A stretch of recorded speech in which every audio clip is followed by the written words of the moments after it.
Hi, this is Cass from Aussie Cass Plays, and welcome to episode 21 of my Medieval Legacy Challenge. So, we're kind of doing chores at the moment, but it is the twins' birthday, which is very exciting. So, we're going to have a little sort of in-house party for them. I'm very excited to see what they're like as twins, or as teens. I feel like this will be the moment where we will actually get to kind of learn who maybe will be our heir for the next generation, because once we get an idea of what their personalities are, that'll tell me, you know, who's best suited to carrying on the family name. Little Rose is just out here harvesting plants. So she's running inside to go to the toilet, and then I think we're actually going to be ready to go. She's already in here. Olivia's actually made a roast chicken, with very much spoiling the family. So I'm actually going to have her call to meal. We do have a cake obviously ready to go. I had Olivia make it this time. Usually the girls have been doing the cooking, but it seemed a bit rude to make them cook for their own birthday, you know, as much as, yeah, that's a thing that happens. But here we go, little family gathering. Oh, Oliver, are you coming in? You are. Awesome. Someone likes the thing that we sent them. I've decided, as far as Plopsy goes, knitting is not the way to go to make bank. Flowers are, because the knitting stuff tends to sell for, you know, a couple hundred simoleons at most, maybe 150. Sort of 100 to 150 seems like the fairly normal range. But if you sell a flower arrangement that made you cost you 200 to make, you can sell it for thousands, potentially. So I'm pretty happy with that. All right, can I get you to maybe get dressed? I mean, what do you reckon? There we go. All right. Oh, look at Isabella cleaning up. David's coming a bit late. I think he was upgrading the shower. I decided to have him work on his handiness a bit more. All right. So what we're going to do is we're going to start with Isabella. So she's going to come over and blow out the candles. I'm very excited. Very excited to see what they're like as teens. They will obviously need makeovers. I'm going to randomly generate their traits, but if they get something that I cannot abide, I will respin. I like the idea of doing it randomly, though, to an extent. Bearing in mind one of the two will have to be playable, because they need to be like our servant generation matriarch / queen. All right, Isabella. Happy birthday, honey. Yay. And it worked. They've patched cakes. It's very exciting. A genius. A cheerful genius. I mean, she doesn't sound like a servant, but you never know, I guess. I want to put her on a knowledge aspiration because a cheerful genius seems to suit that. She can't go to university because she has not had any education. Obviously, computer whiz, not so much. I don't know. None of these really work. I like archaeology is actually a favourite of mine in my off-screen gameplay, because if you get to archaeology 10, you can sustain a household on that without a career. So you get sent artifacts to verify, and you get around 3,500 for each one you do, and you get them every day. It's pretty handy. I'm going to say Renaissance sim, but I actually can't remember if that involves computer use. All right, we'll have a super quick look at your beautiful face. She definitely looks like a dad. I have to say, all of the kids, and she looks so sad. What's the matter, honey? Oh my goodness. Not super impressed. We need to age up your sister. We're going to add some candles. Hey, little Rose. Now, I'm currently leaning towards having Rose as our heir. Let's blow out the candles. They all gathered around. That's really funny. She just put the candles on the cake and they were all like, yeah. No? Okay. Woohoo! Oh, where'd she go? She disappeared. No, we can't have Child of the Islands. We don't live in Sulani. Foodie. It's perfect. It has to be Rose. She's a foodie and she's neat. She has to be our servant. 100%. It's her. Now, that means I'm going to put her on a food aspiration. We'll start with, I guess, Master Chef. Where'd she go? For real, where is she? Outside. I mean, okay. And piercings. I mean, it's a look. What is the matter with you? Why are you sad? I don't know. Anyway, I'm going to give you a quick makeover because the priest is here. He's an elder now, by the way. All right, you guys. Here's Isabella. Now, because they are still the children of farmers, I've given them slightly nicer clothes than what their older siblings had when they first aged up, just because the farm is making a decent amount of money now, but they still only have 1 or 2 outfits. So she's pretty much in the same thing. That's her sleepwear. This is all the same. Swimwear. I use the same CC swimwear for pretty much everybody these days. And that's her hot weather gear, because it just seemed like her normal outfit with the long sleeve and stuff, maybe not so much. So that's the beautiful Isabella, who wants to be, I don't know, a Renaissance, know everything about everything type sim. It's a shame she lives in the time that she does. Now, this is Rose's sleepwear. This is her everyday outfit, which I've used for pretty much everything except her winter wear, because in this case, it seemed like it was a bit more like shorter and I don't know. All beautiful CC. I love it. The other thing I did was slightly tweak the skin tones. So we've got a tiny bit of variation, and I basically I kept them the same skin tone, but lightened the value slider for the Sims who spend more time indoors, basically. So the ones who are a bit more tan, spend more time outside, I made the value, I moved it to the left, which makes it darker, whatever that is. I'm not 100% sure on what the name of that slider is. Like, I don't think it's doing saturation. I've heard it called a value slider, but I don't know what that means. Poor Father Harrington has got himself very, very pale. Maybe he's been bitten by a vampire. Maybe he's been bitten by a vampire. Oh my goodness. I wonder how many other Sims are walking around at the moment. Bills? That's a bit nonsense. Oh, that post person also was having a bit of an issue with skin color. They also look like they've been bitten by a vampire. I mean, I do feel like... What? We're working on our relationship. I think I had Oliver talk up Teresa after I finished recording the last part. I'm pretty sure, but I can't remember. So Leon's spirit is fading away. I mean, fair. All right, I'm going to let these guys enjoy their cake, and then I actually am going to take Andrea out because she's been a little bit neglected, youngest child. I knew she wasn't going to be the heir for the next generation, so I haven't been focusing on her in terms of, like, getting her gardening skill up or anything. She's basically been kind of running around, getting into mischief, you know, climbing on things, digging. She goes out foraging sometimes. I've had her run some yard sales. She's kind of like her dad's understudy in all of the, like, random things he needs to do. So I'm actually going to have her go exploring. Now, she's noticed Andrea is an active sim. Yes, she is. That's why I'm taking her out. She's noticed this mysterious little cave here. Now, I'm pretty sure that takes you to the ruins, but I've never actually been there via that. So she's like, I'm going exploring. She doesn't wear as long a clothes because she tends to tear her skirts.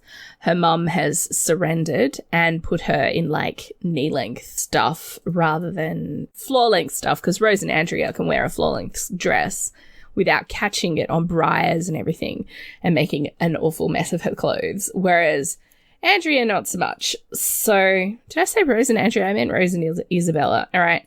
Eat a mushroom just because you can. We're going to extract that fossil, and then we're going to travel to the bluffs on her own.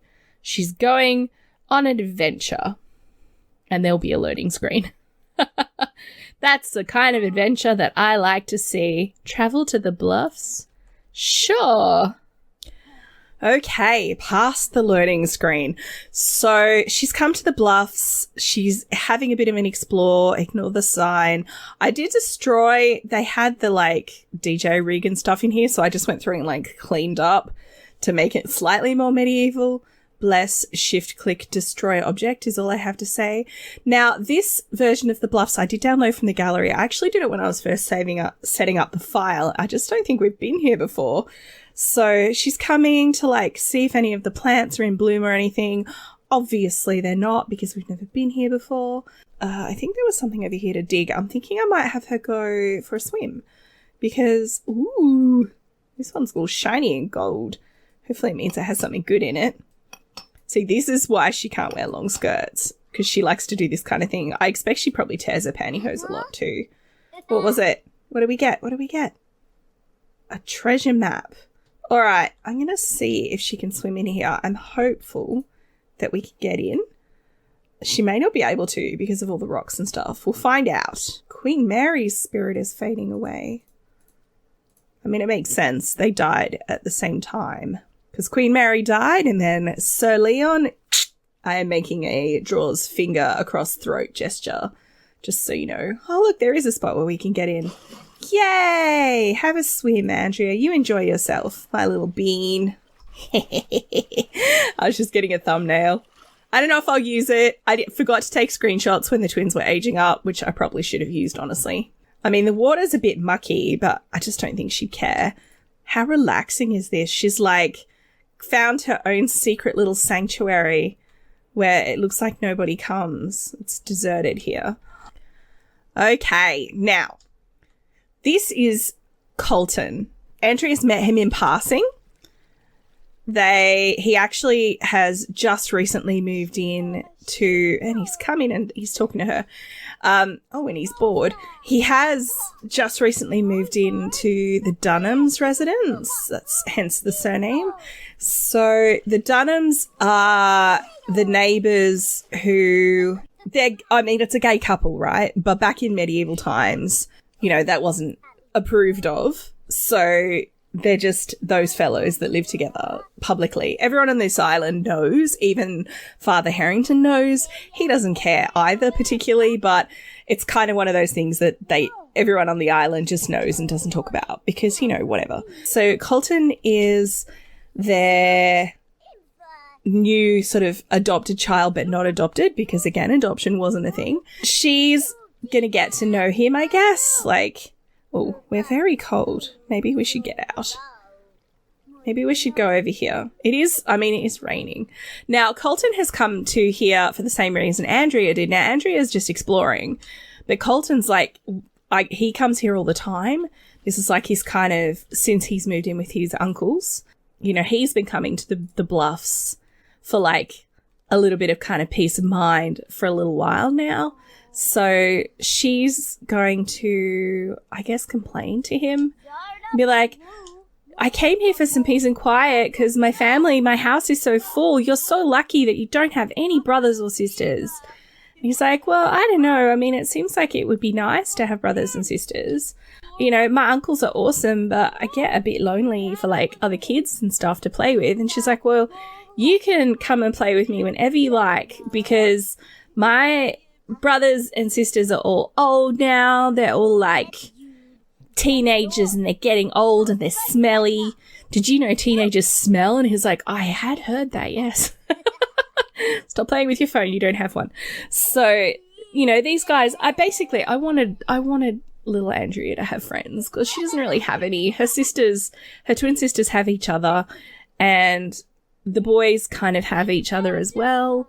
And obviously they had Jewel growing up as a third friend, but she didn't have any friends. So that's the main reason I brought them both here, was because I kind of wanted them to meet and have a chance to talk. And frankly, I wanted to bring them to a lot where there weren't a million other Sims because it gets a bit hectic. So they're going to monkey around. She's making fun of adults. She includes her teenage siblings in that category. She's like, they're all so silly. Oh, honey, poke him in the face. He looks so unimpressed. Hey. Very cute. I don't know why she's got those little things spinning around her head. It's quite annoying. There we go. So, yeah, this is little Colton. He was, I think, a toddler when he came to live with his uncles. So she's like, do you remember, how are you? Because you're not their kid, right? And he's like, well, no. She's like, because I didn't think you'd have kids without, a lady in the house. And he's like, I don't think you can, but I don't know. Maybe you can because they're kids and their parents probably haven't had the woohoo talk with them yet. I'm going to have them head home because I just realised it's 8:30 p.m. and why does it say travel to the Bluffs? Aren't we at the Bluffs? Basically, they had a little bit of a chat. He's talked about his home circumstances, about how apparently his parents died, but his dad was related to one of his uncles, so he came to live with his uncle, like his uncles. So he doesn't distinguish between the uncles in terms of which side of the family it was or anything. So I'm going to take little Andrea home. Alrighty, Olivia is like, honey, where have you been all day? And she's like, I've been out picking flowers, Mum. I got some bluebells and I got some strawberries, which we're going to pop straight in the fridge. The bluebells will pop over here.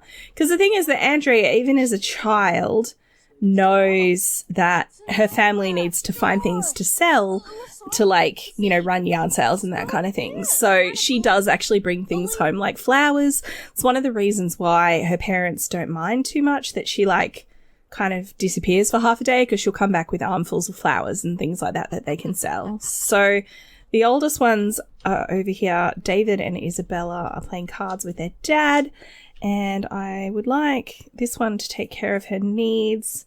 Why are you feeling uncomfortable? What's going on in here? Oh, yes, I see. Someone's left their dirty washing on the fireplace. Was that it? No? Is the sink dirty? Why are we feeling uncomfortable? I don't understand. All right, sir, I want you to play concerto because he needs to work on his violin skill. Oh, Oliver's unlocked the indoorsy lifestyle. What does that mean? He does tend to stay inside. If he's outside, he's playing violin anyway. All right, where are lifestyles again? Here we go. Indoorsy. Sims living an indoorsy lifestyle prefer to be within the confines of an indoor space. To acquire or maintain this lifestyle, prioritize doing activities indoors rather than outdoors. I mean, that makes sense. Various benefits when doing indoor activities: prefers to be indoors, decreased work performance in outdoor careers, tense when spending too much time outside rather than inside. Well, he's going to need to find somewhere else to play his violin then, isn't he? All right, I'm actually going to skip through till morning. There's one more thing I want to do in this part, which is I want to take David to a lot that has stop everything that I just said. Okay, I'm going to shelve that for next part. What I was going to say is I want to take David to a lot with a teen hangout trait so he can meet himself some teenage Sims, I mean girls specifically, because of the whole you need to find a bride thing. However, there is a vampire at our door. So Rose is actually outside, so I'm going to get her to come back inside as soon as she's finished snuggling the bug over there. She's going to do a respectful introduction because she doesn't know who he is. She's never seen a vampire before. I don't think any of the girls have, actually. I think it's just been the boys and Olivia. So she's coming back inside. She's very, very tired. She's going to see this stranger standing at the door who's very pale, like everybody else at the moment. I've decided the fact that everyone is pale is actually vampire related. I'm going to go into Cass after I record this and, like, fix everyone's skin tones. She says, pleased to meet you, sir. He's like, and I'm pleased to meet you. I was wondering, young lady, could you tell me if you have seen a pale blonde woman, tall, likes to wear white? And she's like, well, my aunt likes to wear white, but she's not blonde. She's got brown hair like me. So he's like, no, this is a very particular looking woman. She has, like, some sort of facial markings. So, and Rose is like, no, what kind of facial markings? He's like, well, kind of like veins, and she might have been hanging around. Oh my God. Okay, Caleb, you've just rumbled yourself because Rose didn't know what she was looking at until now. So Olivia is going to immediately shout forbidden words at Caleb. I'm going to have him come over here and he's going to tell him to go away. And what I'm going to do is create a group for everybody else. Because the vampires just come into their house. I'm going to put all the kids into it. And they're actually all going to go. Because Olivia and Zachary are going to be like, get out. Kids get away. So I'm actually going to have the kids go here together. Just to get, like, away from the vampire. Because We all know, as Sims players, that Caleb is a little sweetie. And look at him. He's just come in to listen to the violin because he was very impressed. And if he hadn't done it at super speed, he may have gotten away with it. But no, that is not how this works. All right, Oliver's going to stop playing as well. Because, you know, as much as he'd love to stand here and talk to the vampire, he's going to do what his parents are telling him in this moment. Olivia, get up. And now they're all having a nice chat at the table. We're going to insult him. It's like, why do you creatures keep coming around here? And Caleb's like, well, I'm just here looking for Teresa Stroud. Have you seen her? Blonde vampire, facial markings. And Olivia and Zachary, but Olivia in particular has, yes, seen her. She's like, she has been around here. You know, she was around and we had to chase her off. Now, ooh, I didn't realize that was stuck to the window. Oliver, I want you, sir, to come over here. He's trying to listen through the window. It's unfortunate for him we have glass now because the sound would really carry. Caleb is explaining that he's looking for Teresa. He's like, look, I understand your reaction, but not all vampires. Oh, my God.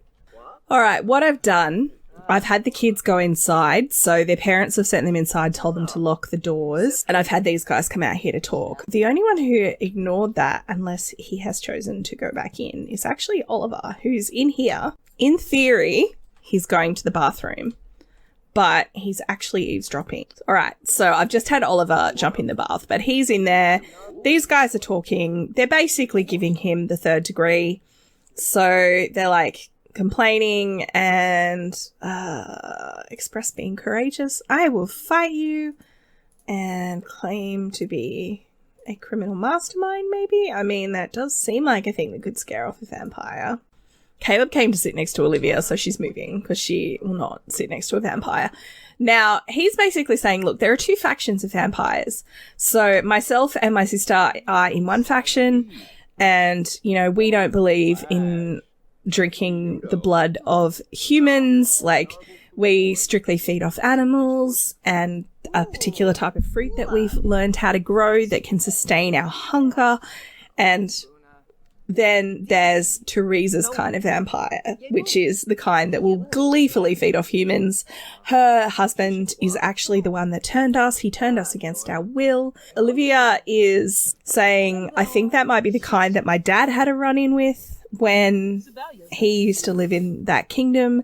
And Caleb's like, yeah. There was, you know, one of Teresa's children, not biological children, but vampires that she turned, was killed by a knight about sort of 40 or 50 years ago. So it's possible maybe that was your dad. Basically, Caleb's saying, look, I'm sorry that you've had a bad experience with vampires. You're right. We're not. I mean, we are predators of humans.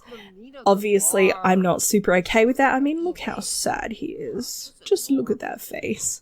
So, you know, I'm sorry. I'm sorry that we've frightened you. I'm sorry that you feel threatened by us. I'm here because Teresa's been coming to the Kingdom of Windenburg. We know she has. We're trying to figure out what she's been up to. You know, is she here? Is she just here to feed? Is she here, you know, especially if you guys have had interactions with her family in the past, you know, perhaps she may pose a threat to you, which isn't super what these two want to hear. Oh, they've learned that he's greedy and innocent. I mean, it's a hell of a combination. The fact that he's coming across as innocent to them is actually a good thing. Now, poor Olivia is really, really shattered.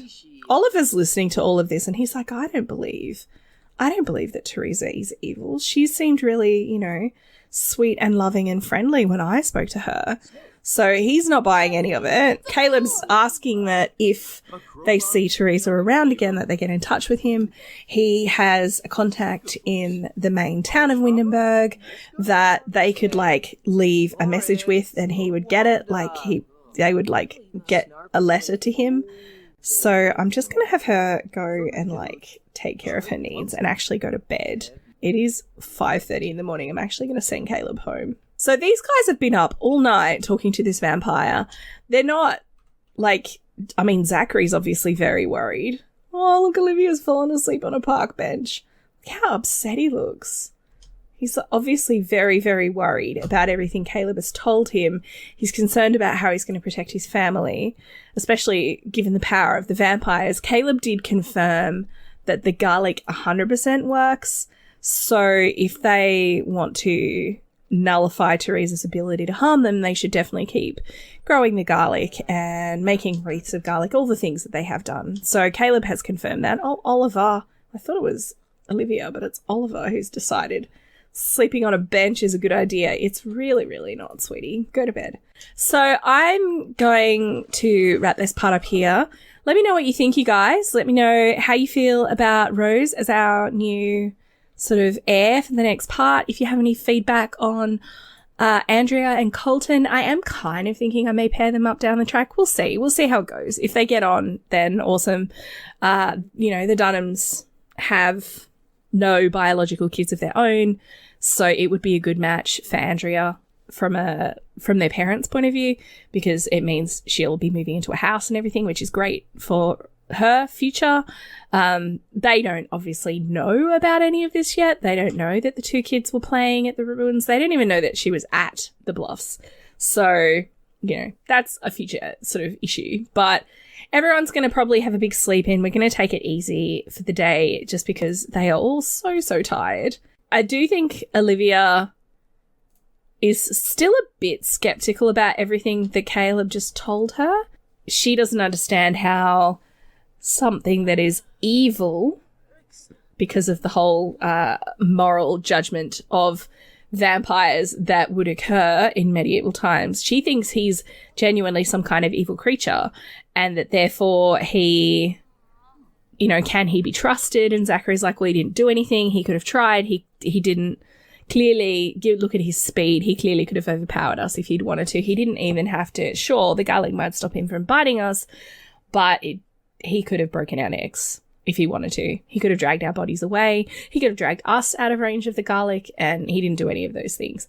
This obviously isn't super reassuring to Olivia, because that means Teresa could do any of those things. She could, convince one of them to leave the protection area of the garlic and then harm them. Obviously, this is all a great concern to both of them. Olivia's like, well, do we leave? And Zachary's like, well, where would we go? So let me know what you guys think. I'm going to let these guys rest. I'll probably play through today off screen just to kind of get their needs squared away. I don't think, okay, it's actually David's birthday on Thursday, so we really need in the next part to have him meet some lady friends, because he is looking at potentially getting married down the track. And I think at the point where David gets married, that is the point at which Rose moves out and we shift focus to the new household, because I don't want to be running this household with 8 Sims in it. And if she gets his new wife moving in, then, I'm not here for that. That's too much. So I will actually at that point have Rose move out, and probably Isabella as well. I'll probably have them move together. Sorry, my dogs just started barking. They just love to show their love. They're saying hi. So I'm going to wrap this one up here. I'd love to hear from you guys. If you've enjoyed, please like and subscribe. You know the drill. Don't forget to wash your hands. I will catch you next time. Thanks for watching.